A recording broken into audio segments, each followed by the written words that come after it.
Welcome to Bobby Owsinski's Inner Circle. I'm Bobby Owsinski, and this is a show all about music, music production, and the music business.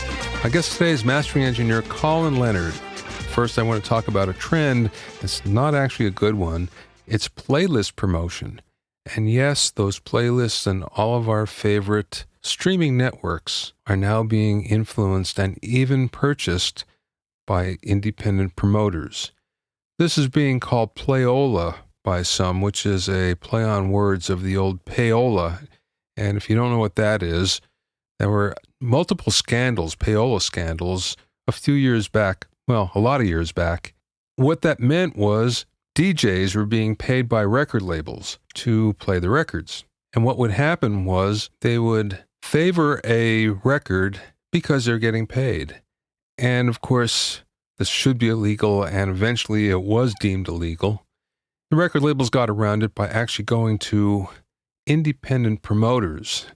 So they would pay the promoters, and the promoters would then pay the DJs, which was also illegal and was also cracked down upon.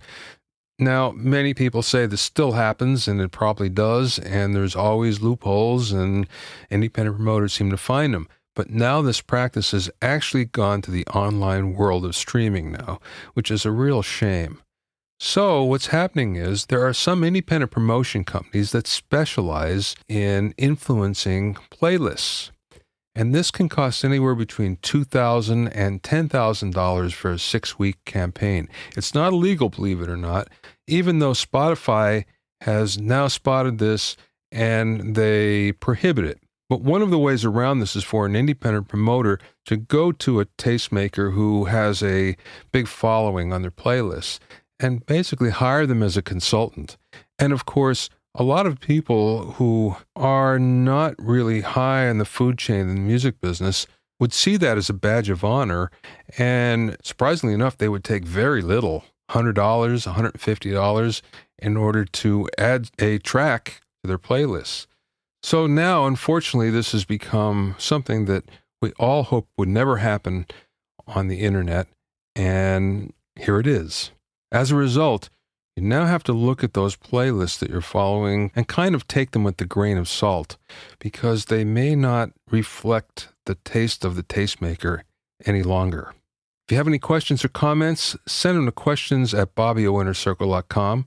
Don't forget about my new coaching program, 101 Mixing Tricks, Big Studio Tricks for the Small Studio. Go to 101mixingtricks.com to learn more. Also, take your career to the next level with my Music Prosperity Breakthrough program at musicprosperitybreakthrough.com.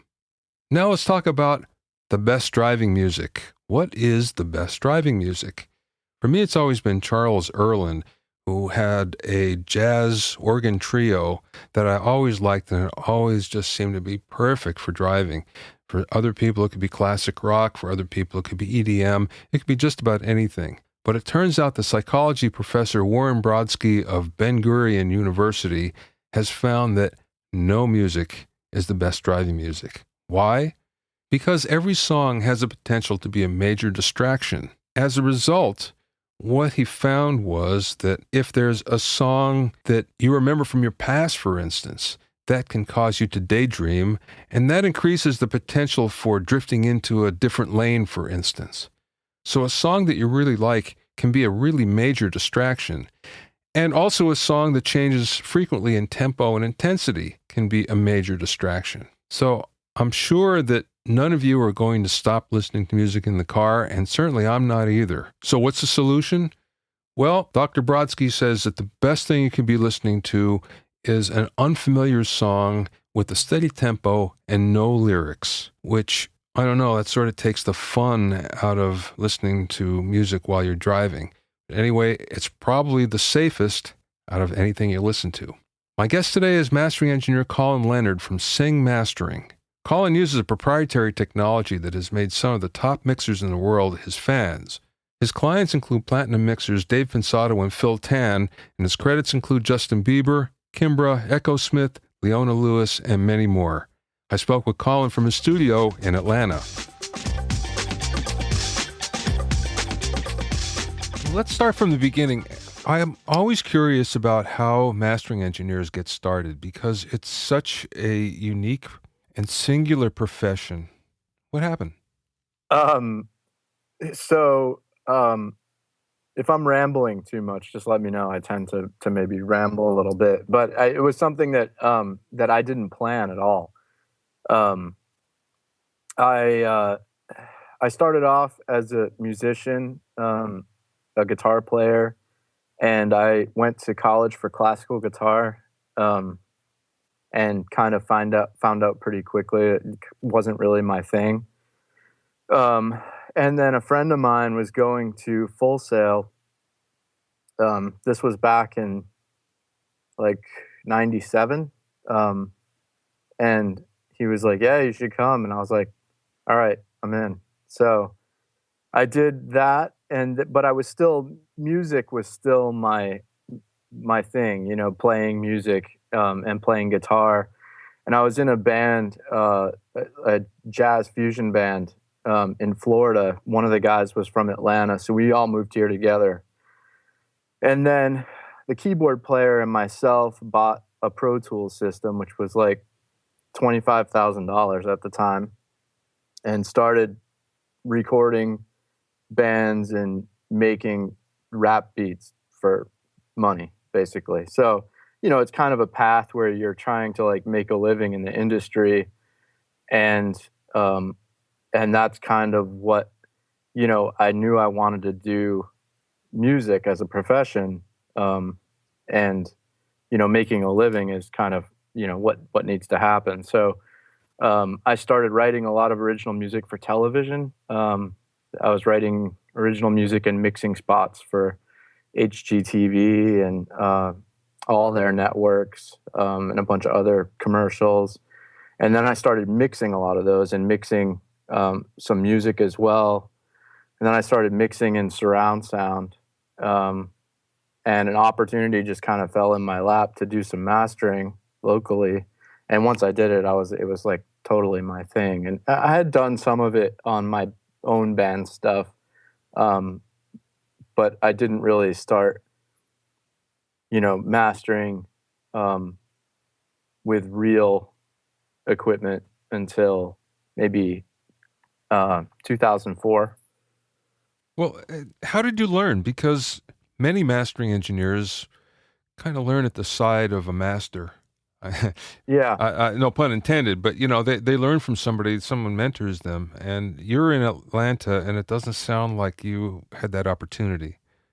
I had worked with a guy who used to work out of Atlanta, and basically the way I learned the most actually was by pulling up masters and pulling up mixes and kind of doing it by ear.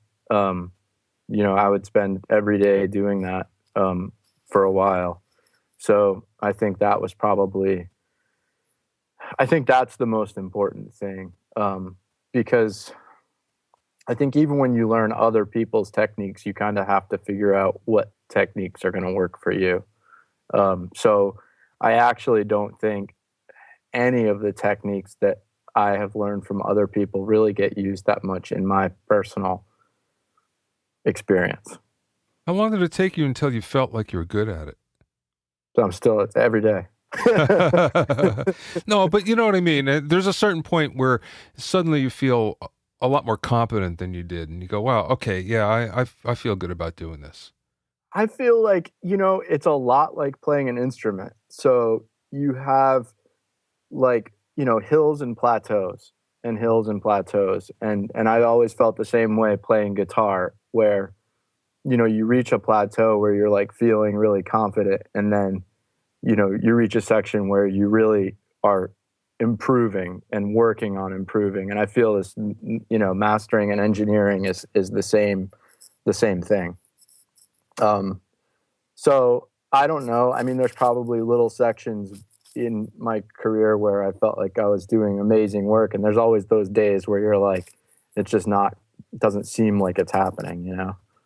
So it's a constant work in progress, and it's also music and um, the fashion of music sonically changes kind of constantly, I think.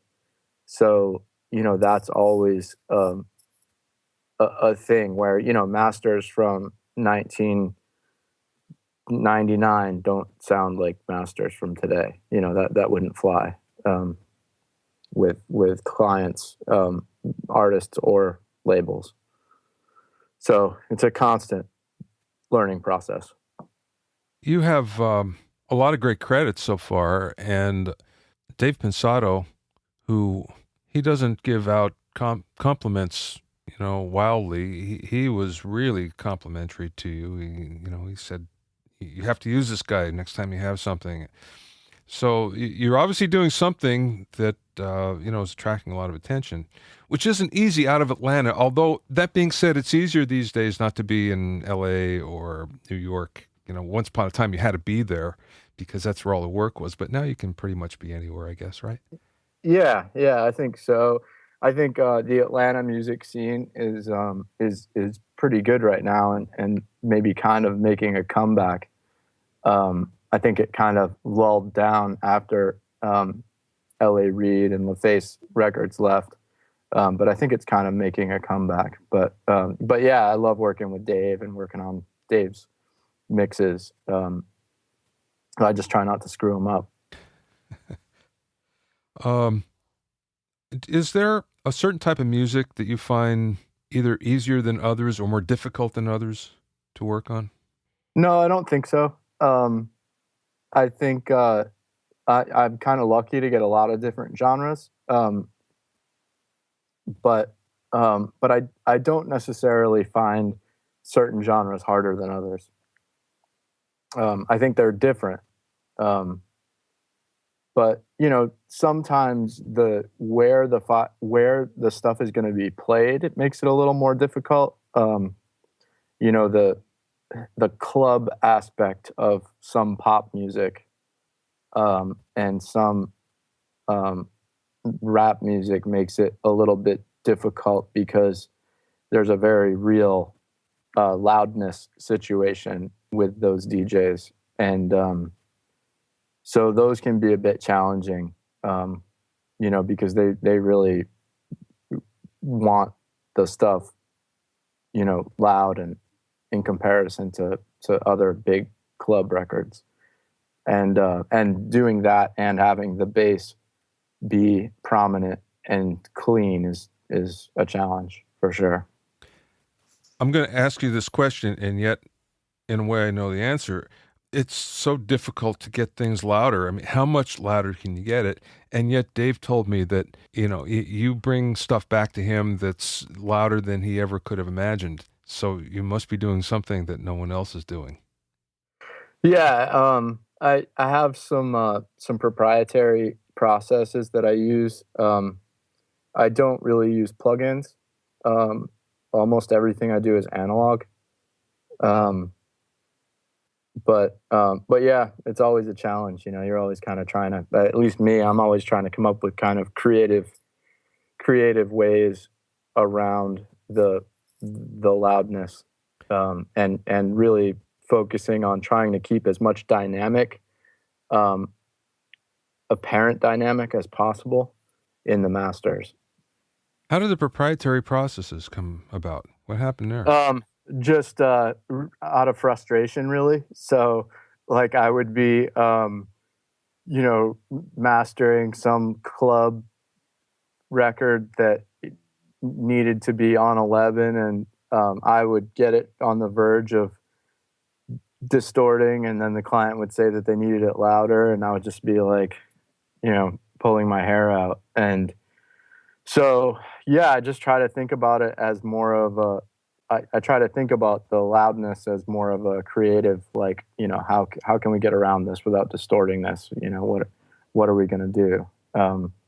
So yeah, that's kind of how, it's always a challenge. I think all the good mastering engineers kind of, have the same hurdles, and are probably, I don't talk to many other mastering engineers, but I mean, probably doing trying to come up with creative ideas on their own.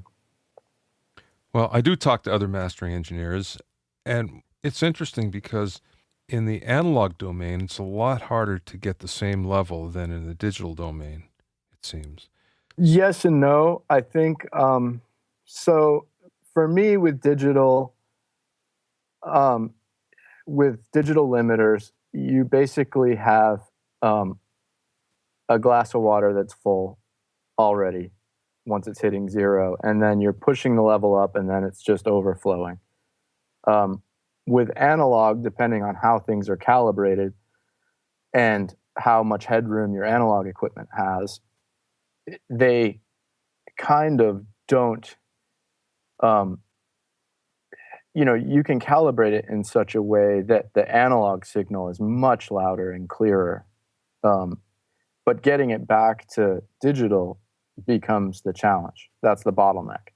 So I can take something in the analog domain and just turn it up, and it can be twice as loud as what digital zero is, depending on the calibration, and completely clean and dynamic. But getting it back to digital, that's where everything falls apart. So that's where you really have to work on creative ways to get this back to the digital domain without causing problems. So it's the A to D converter then. I mean, it's a combination of a lot of things, but yeah, I mean, whatever you can do to get back to digital without distorting. I mean, for some people, it's recording it back into the digital domain, not that loud, and then adding gain afterwards too. So, or maybe it's going back to digital, adding some gain, and then recording. So there's a bunch of different techniques in there that you can try. But for me, that's always, that's the key to making it happen. I kind of prefer analog gain to digital gain usually, just because it's a little more pleasing, and that's what I like. But I think there are some guys doing digital that sound pretty good. I prefer analog. What's your signal path like? I know some of it's proprietary, you can't talk about it, but generally speaking. Yeah, it's kind of a classic setup. So I have a playback computer that all it does is play back the files. I don't really do any processing in it. What platform is that? That is a CubeTech platform. Oh. It's a 64-bit platform. Okay. And then I convert to analog right away. And then I have some Dangerous Music mastering console. It's the Dangerous Music Master. And have some little adjustments done in that. But the stock one is fantastic. And then mostly EQ, not a lot of compression.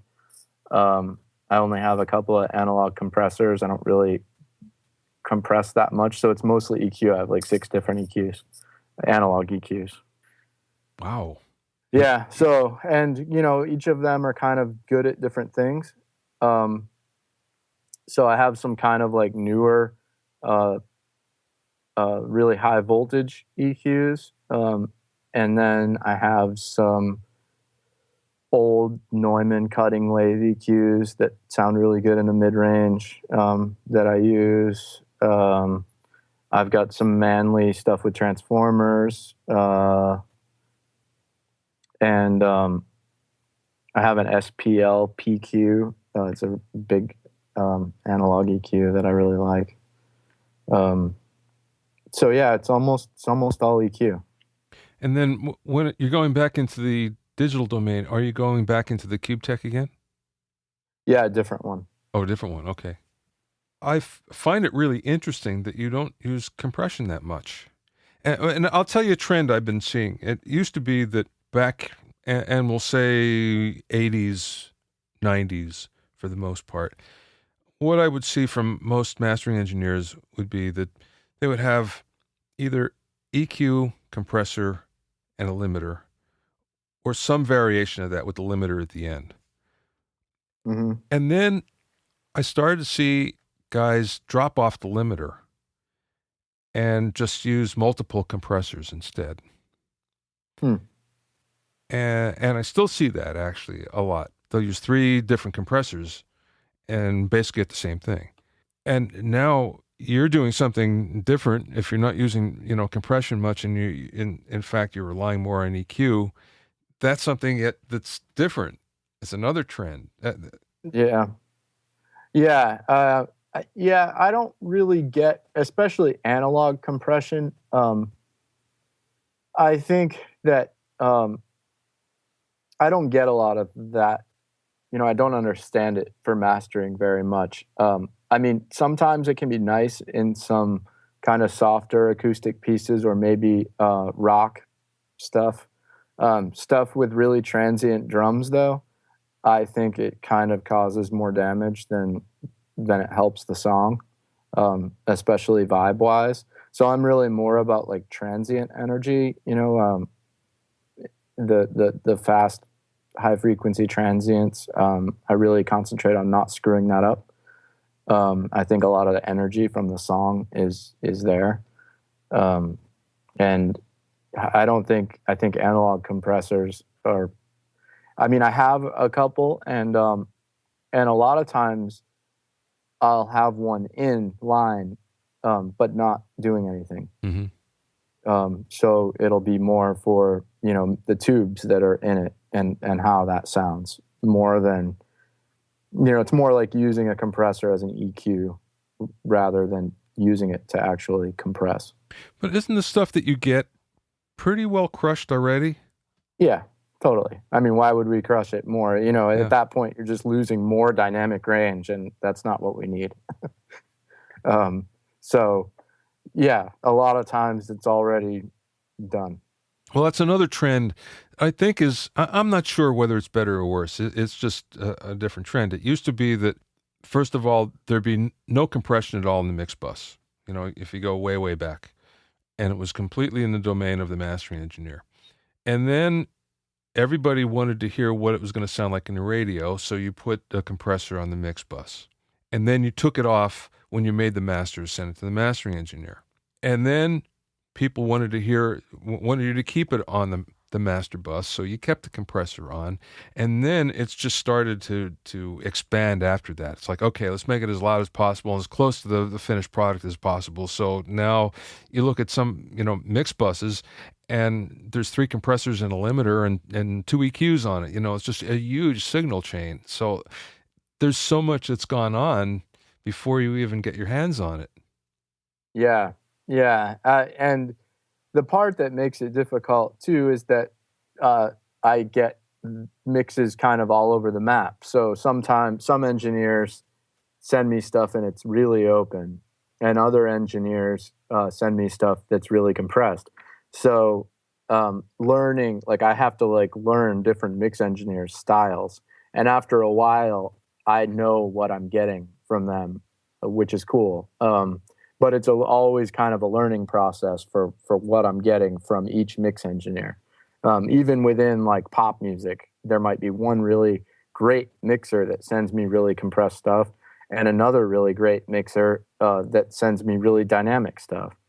And I think a lot of it is getting approvals on mixes. I mean, I don't really want to speak for mixing engineers, but I think a lot of it is getting approvals and them not necessarily wanting to send stuff in for approvals on big projects and not have it be at least close to commercial releases level wise. Yeah. Because some of the guys that I know that mix quiet and dynamic get a lot more complaints about, why is it so low? I just had the same conversation with Dave the other day, as a matter of fact, and he was saying that he lives in the domain of loud, even though he doesn't want to do it. It sounds better when he doesn't. That's what he needs to get his mixes approved. Right. Just the way the world is today. Yeah, and I think a lot of times if even Dave would send in a mix that would be quiet, they might think, the energy is not quite there, so we're going to try this other guy. And if the other guy makes it louder, then at the end of the day, you have to do what the client wants. You know what's funny though? When you go to AES or you go to some sort of conference and you have a speaker manufacturer, you have, any kind of manufacturer that's playing stuff as demo. The stuff that they always play is the least compressed for the most part. Right. It's the most Yeah. open, and that's the demo material, and that's what everybody puts up as, wow, this sounds really great. Yeah. It's completely opposite of, the way the Hmm. world is, at least the pop world. Yeah, I tend to do that too to show off, my playback system. If someone asks, let me listen to something that sounds really amazing, I tend to play stuff that's less compressed Yeah, and quieter, yeah, and I just turn it up louder. yeah. But there's also something going on in playback systems that's making it um, uh, advantageous to have a louder, brighter final product, and I think that's the single way speaker is really come on as what most people are listening on. So, any of those playback systems that play MP3s at your house that you plug your phone into, that's a single way, full frequency speaker. The speakers on your phone are single way, full frequency speakers, earbuds. So, those, since you don't have a dedicated tweeter, those are very, it's just a darker sounding speaker for the most part.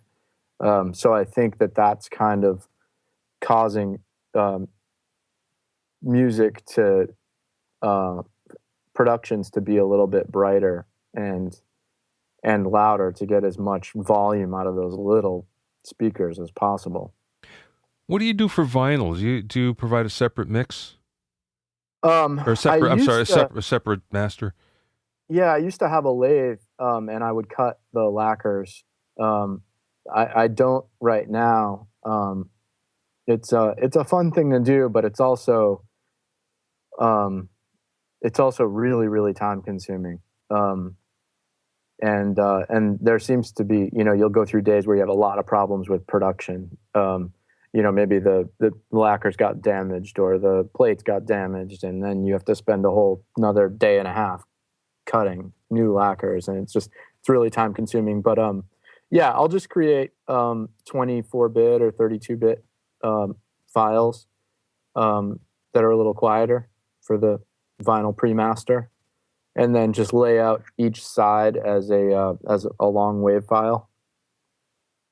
So like if there's like 4 songs on one side, it'll just be all 4 songs connected as one big wave file. Right.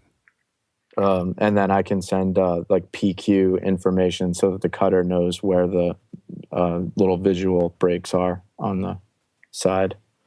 How do you view spreads these days? And it's weird because it used to be, I remember, and this has changed for me, but you tell me if you see this as well. It used to be that spreads between the songs were really important. And you'd sit there and you'd time everything out. And that's why I used to like to go to the mastering session and you sit there and you time everything out so it feels right when it goes from the end of one song to the beginning of the next. But we're in a different world where it's a singles world for the most part. So Yeah, I guess people don't care about that as much as they used to. I still do. I mean, I do a lot of albums and EPs, and I spend a lot of time on that. I think that's kind of an art in its own. And clients like to sit here and do it. So I mean, for me, it's kind of still important for albums. But yeah, obviously, when you just have a bunch of singles on an MP3 iPod or whatever, it doesn't really matter. Yeah. But I do it so that for an album, I'll export it in such a way that the iTunes files use my spacing properly. So if you do buy an album on iTunes, you will get the right spacing that I created. So in other words, you're leaving space at the end of the song for the fade into the next song. Is that what you're doing? It's just the way, yeah. If there's some space between the CD markers, I'll use a setting where it keeps the space between those markers on the final file export so that it will carry over into the individual files for iTunes. I see. Interesting. Yeah. Is there a typical problem that you see on your mixes? And the A-list guys, you probably won't have any, but I'm sure you get some from people that aren't A-listers as well. Yeah, I mean it's all over the place, really. I mean, I don't get a lot of like problems that are really consistent, I don't think. I can't name like one thing that, happens all the time. Most of the guys I work with are really good, I feel like. Um, so, I don't have a lot of complaints. I kind of try to view it more from the aspect of uh, the mixing engineers and the artists kind of making a piece of art, and this is kind of what they envisioned, and what can I bring to this to make it better, rather than technically being like there's a little distortion here. If it's something that's really obvious that maybe wasn't supposed to be there, maybe I'll ask in a really kind of cautious way. But normally I try to view it as like, what can I bring to this project? What do I hear this final product being in my head, and try to bring that to the final project. But I think it's more important to view it like art rather than get too technical about it. I try not to get too technical about it. Speaking of technical, what monitors are you using? I use Duntech Sovereign. Oh, okay. And they're powered with cello amplifiers. Yeah, the magic combination, huh? Yeah, they're great. What's your take on high-end cables? Oh man, I knew I'd open up a can of worms somewhere here. I have a good friend who makes high-end cables, and so I don't want to. Cables, I think they make a difference for sure. How much of a difference and what is the return on investment? I guess you kind of need to decide that yourself. I actually see some of the biggest improvement with cables being on power cables, because especially with certain pieces of equipment, it affects them much more than others, and it also depends on what the power is at your facility. So I was at another facility before where some certain type of filtering cables sounded much better because the power was worse. My power here is transformer balanced, so it's really clean, and I don't get necessarily as much advantage from certain things like that on certain power cables on the same equipment that I was. So there's so many variables, and I think it's kind of like a trial and error thing. But it's not like you need to get all solid silver cables or your masters aren't going to sound good. I don't think that that's the case. But I think using good quality stuff matters. I would have thought that was crazy a few years ago in terms of changing your power cables, until I tried it myself. Yeah. And it absolutely worked. And all of a sudden I had a little more punch and a little more low end. I thought, wow, how is this happening? But right. it does, it does work. Yeah. I have so the cables that I have on my power amps and some of my gear are made by a company called Veristar, and they're made out of foil. They're copper and silver foil that's flattened. So the cable is like 4 inches wide. Wow. But what it does is it reduces the skin effect, or increases the skin effect, I guess. So the electrons travel faster, since electrons tend to travel. I'm talking out of my ass because I have no idea really what I'm talking about, but that's what I've been told. But I think what's really happening is kind of the cable is kind of a passive filter. So it's kind of cleaning up the power a little bit on its way to the amplifier. So I think that's kind of why that works in that case. So, the argument that I always see is, you've got, 1,000 feet of regular power cable in the wall of Romex, and then it hits the your super fancy power cable for 3 feet, and all of a sudden it's better. Well, I think it's more of a filter, filtering out EMI and RFI before it hits the unit. Yeah, so the power supply doesn't have to work as hard. Yeah, and I think it definitely depends. I had some other amps that had better filtering, and the cables didn't make as much of a difference. These amps don't have much going on as far as power filtering, and it really does make a much bigger difference. So it totally depends on the gear and your situation. But I see less of a difference with audio signal cables. I think, if you've got I've got good stuff and it's really short, so changing it out for me doesn't necessarily make that much of a difference as far as analog stuff. If it goes really, really fancy with silver cables, it's not as big of a difference as it is for the power cables to me. Last question. What's the best piece of business advice that someone either imparted to you or you learned along the way? Good question. I think for me, one of the most important things is customer service. Really, I feel like I'm here to, it's kind of I guess people can see it as being kind of a fancy job, but it's a pretty humble job. I'm mostly, if somebody needs like 3 labels, need files in an hour, I have to be on top of that. So I think hard work and customer service are still like the number one things for my business.